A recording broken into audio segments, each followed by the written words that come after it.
cbp.fox/TX flood relief, or you can scan the QR code on your screen. Your donation supports the Community Foundation of the Texas Hill Country's relief and rebuilding efforts. An attempted kidnapping caught on camera. This unsettling video shows a man snatch a boy off the street in Coney Island with his parents quickly chasing after. Fox 8's Kendall Green is live in Brooklyn. Kendall, the video is just heart-stopping, and you actually talked to the mom and the little boy. How are they doing tonight? Hey, good evening, Steve and Natasha. This family tells me they just came to Coney Island to enjoy the amusement park, to eat some popcorn and make memories with their family, just like many of the families do come out here. And things just took a turn when the suspect tried to attempt to kidnap this 6-year-old within feet of his family, and it was all caught on camera. Now, 36-year-old Jonathan Robolino is under arrest tonight. Police say that he's the man seen in this video attempting to run off with the child in Coney Island last night. And the boy's parents tell us the family was walking together from the amusement park just before 10 p.m.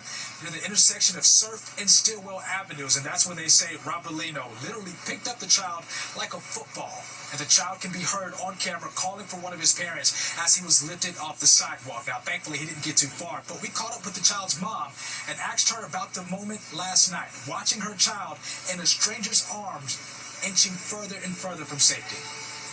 Somebody ran to him and scooped him up, unbeknownst to me. I heard him yell. I turn around. There's a complete stranger with my son, footballing him like a football, holding him in his arm and running away. I run towards him. I say, hey, what happened? He ignores me, keeps running. When he saw he couldn't outrun me, he slammed him to the ground, mid-air. Head hit the concrete. His knees hit the concrete. He's screaming. I couldn't worry about that. I had to go catch him because the police were doing nothing. It was scary. I bumped into the guy to go to the candy shop to get popcorn, and the guy threw me on the ground for a reason. Then all the people said, stop! He threw me on the ground. Mr. Robolino, what made you grab that 6-year-old child?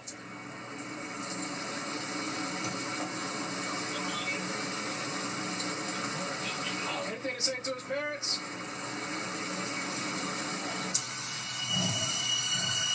Now, that was the suspect being walked from the 60th precinct, and Robolino is facing charges that include assault, attempted kidnapping, and failure to exercise control of a minor. Now, that 6-year-old was taken to the hospital for evaluation, and he and his parents, they returned back out here to tell their story. They said they did not want to let that incident ruin their experience, which was supposed to be a good one here on Coney Island. But that's the latest here in Coney Island. Kendall Green, Fox 5 News. I'll send things back to you, Steve. Brave. All right. Good for them. All right. Thanks, Kendall. Well, now to a developing story in Queens. Firefighters battling an intense fire at a scrapyard on Astoria Boulevard between Hazen and 70th Street. Massive flames and thick black smoke shooting high into the air. Citizen App took this video as fire trucks pulled up on scene. Officials say the fire broke out around 9 o'clock tonight. It's unclear what sparked the fire. Israeli Prime Minister Benjamin Netanyahu having dinner with President Trump at the White House tonight. The two leaders meeting for the first time since the U.S. bombed Iran's nuclear facilities. They're discussing the future of Iran and ways to maintain a 60-day ceasefire proposal in Gaza. I think Iran wants to meet. I think they want to make peace, and I'm all for it. Now, if that's not the case, we are ready, willing, and able. And I hope, I'd like to believe that Iran would not test our fortitude, because it would be a mistake.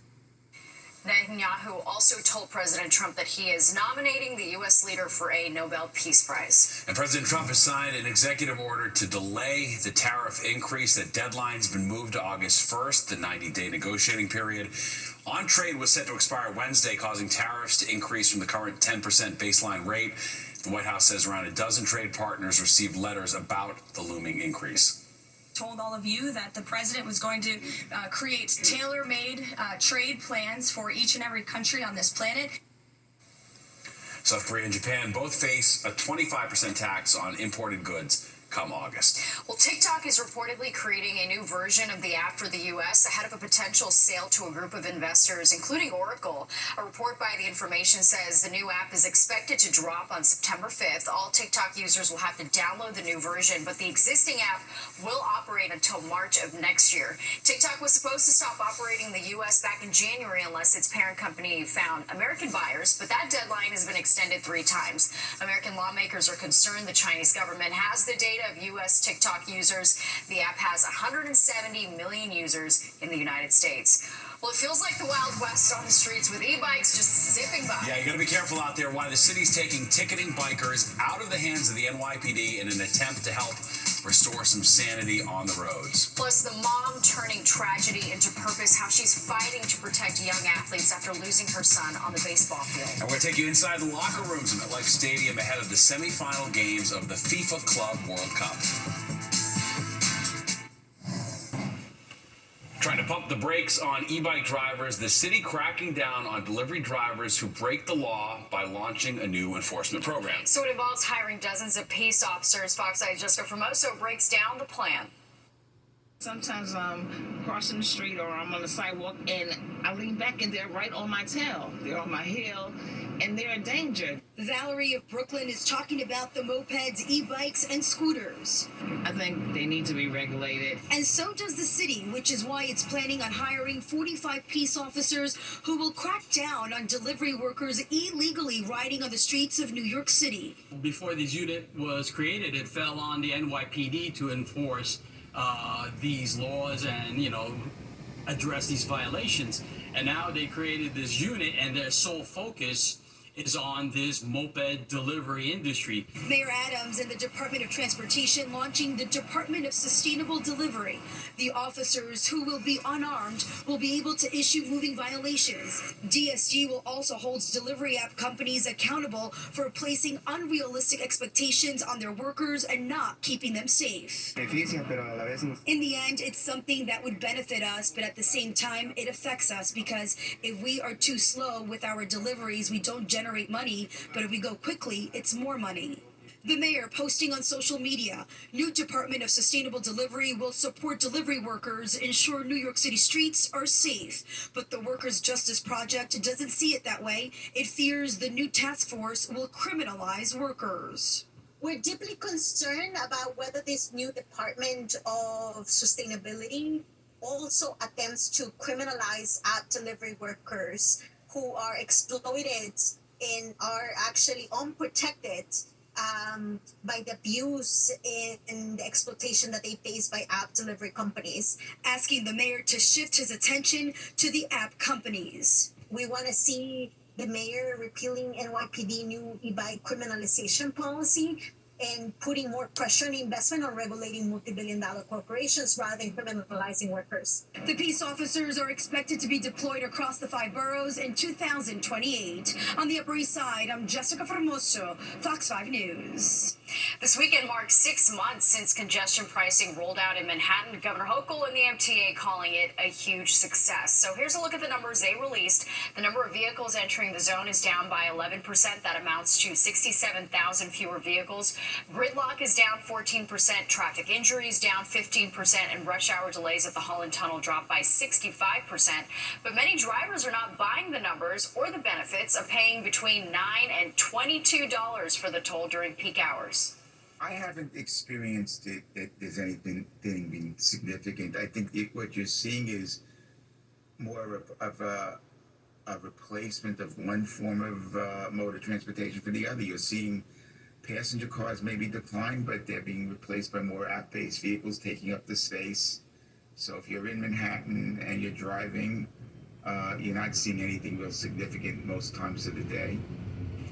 The spokesperson for Transportation Alternatives also calling the toll a success, pointing out that more people are taking public transit. The Knicks have officially hired Mike Brown to be their next head coach. The team making the announcement this afternoon. Brown is a 2-time Coach of the Year. He replaces Tom Thibodeau, who was fired last month. And a special treat for fans of the FIFA Club World Cup. The winner's trophy will be on display all week at the Trump Tower lobby. And if you want to meet one of your soccer heroes, several will be there every day from 11 a.m. till noon. Also, the official match ball is now available. It features Adidas Connected Ball technology, which enables faster, more accurate officiating decisions. And MetLife getting ready for the first semifinal match. Groundskeepers putting the finishing touches on the pitch. The locker rooms are all ready to go.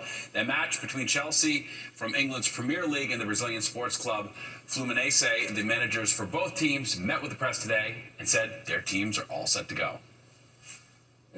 Every game we try to adapt a little bit. ourselves in terms of find solution, and tomorrow we're gonna do exactly the same. All right, it's going to be a hot one tomorrow. The match is set for 3 o'clock tomorrow. A 2-decade fight to install AEDs on athletic fields is now one step closer to reality. New legislation would require the life-saving devices at all county-owned facilities in Nassau County. All right, Fox 5's Jody Goldberg introduces us to the mother behind the push for change. Robbie Levine was just 9 years old. His mom, Jill, says he was full of life, dreams, and he was a natural on the baseball field. He died literally doing what he lived for. Robbie went into sudden cardiac arrest during a Little League practice back in 2005. There was no AED nearby, and there was no time to wait. We've had multiple people tell us that if there was an AED at the field, that Robbie would be alive. And there wasn't. And he's not. The heartbreak is what drove Levine to create the Robbie Levine Foundation. It's dedicated to ensuring AEDs are available wherever children play, and the nonprofit also raises awareness of the need for training. We have donated probably close to 1,000 AEDs. But now the advocate is pushing for the passage of Robbie's Law that would require an AED at every Nassau County-owned field and court where people play sports. Legislator Seth Kozlow, who's sponsoring the bill, calls AEDs a basic necessity. If something happens, we can't expect them to first get on the phone, call someone from the Parks Department, then locate the AED, which might be on the other side of the park. According to the American Heart Association, every minute without CPR cuts your chance of survival by 10%. But if an AED is used within the first minute, 9 out of 10 people survive. If the AED is there, you have a chance to save a life. But County Executive Bruce Blakeman says Nassau has already taken steps to make AEDs widely accessible. We have AEDs at all our county parks buildings. Every Little League, every hockey league, every basketball league in Nassau County has to have an AED program. Levine says she just wants everyone to be safe. They need to be everywhere. Fighting for change in Robbie's name so no other family has to live the same pain as hers. In Nassau County, Long Island, Jody Goldberg, Fox 5 News. Lifeguards in the Rockaways keeping their eyes peeled. Just how many sharks were spotted in the water over the holiday weekend? All right, and a little later, Soto snubbed, not making the All-Star roster, how he's reacting after not making the squad for the first time in 5 years.